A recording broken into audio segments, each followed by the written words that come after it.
covered the now vehicle accident that happened at the bridge up by the Canadian border in Niagara County. And Ed, you had some things that you wanted to maybe show.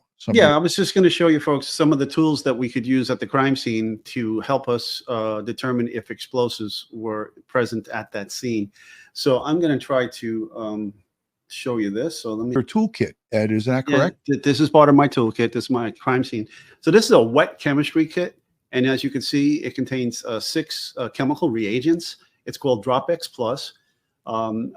The chemicals will react with the components of certain explosives, and then you see on the bottom a piece of paper which has different colors on it. And in the presence of those explosives with these chemicals, if you get any of these color changes, and it flips up, there's additional color changes, then it tells you that these explosives are potentially present at the scene. Now, this rectangular piece right here, I don't know if you see my mouse. I do.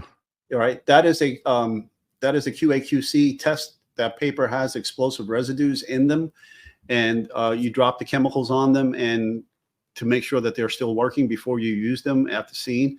And if it turns colors, then you know your chemicals are working. These arrow are the adhesive papers that you would use to swab surfaces and drop the chemicals on to see if you can find these explosive. So this is just one of many. Here's another. So this is the high pressure mass spectrometer. It's called a 908. It's a field portable unit that can do both vapors and trace, just like you would go to the airport where they swab the handles of your suitcase or items in your suitcase, and then you can insert that paper into this unit, and it uses a thermal desorber, which means basically it'll ramp up heat and vaporize the particles that are on the paper, which gets sucked into the unit by a vacuum, and then goes through the analysis, and it'll tell you this on the live stream that we did on this case when we were covering this. You mentioned this. I remember this. Yeah, exactly. It's just one of many. I feel like this is Forensic Friday. Is it Friday? No, it's Forensic Saturday. Forensic Saturday. There you go. Okay, so down here is the FIDO X4 by FLIR, forward-looking infrared, and it's using amplifying fluorescence polymer, and it'll detect trace explosive materials. Where again, you take a swab, you insert the swab into this area right here. It locks down and it ramps heat over it. Again, it's a thermal desorber and pumps vaporizes the particles, the latent particles into the unit, conduct the analysis. Now I can take this front half of this off, and then it turns into basically a sniffer where it'll suck an air sample in and conduct the analysis over vapors. All right, let's see what else we got. All right, so this is a combination unit. This is called the Gemini analyzer, and it does Raman spectrometry and FTIR, Fourier transfer infrared. So it's capable of conducting 2 types of chemical analysis. One, I can using Raman, I can either take a sample of powder or residue, stick it into a vial, and then stick that vial right in there and conduct the analysis. Or on the side over here is a flexible wand with a laser tip end, and I can stick the laser right into the material or through a glass that contains the material and so forth, and shoot the laser into it to conduct the analysis.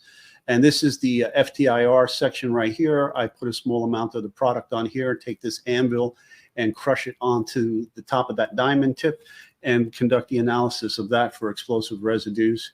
Do you feel like all of this stuff was used up in Niagara, up at the border of New York and Canada?